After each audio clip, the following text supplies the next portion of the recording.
lọmọ ilé ògbó lákọlábo ẹ̀mí àbọ̀ ẹwà gbóríkì àwọn bàbá tó bí yín lọ́mọ. Ramon Ọ̀pẹ́yẹmí Ismail ló lóhùn ò ní fọwọ́ sí juwé ilé bàbá tó bóun lọ́mọ. Wọ́n kì í yan ní gbẹ́jẹ́ gbẹ́jọ́ ó yẹ ẹ̀mí àbọ̀ ẹ̀jẹ̀ àjọ lọ.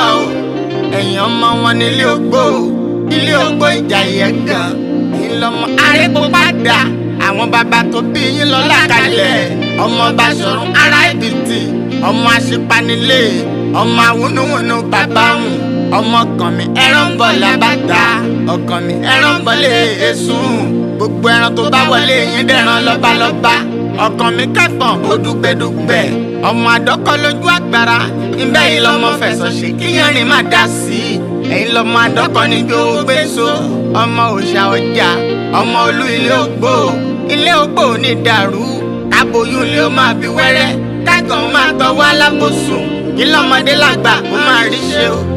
Ire ire kó bá yín gbé títì ire gbogbo ṣòun ní ẹni Ọlọ́run o.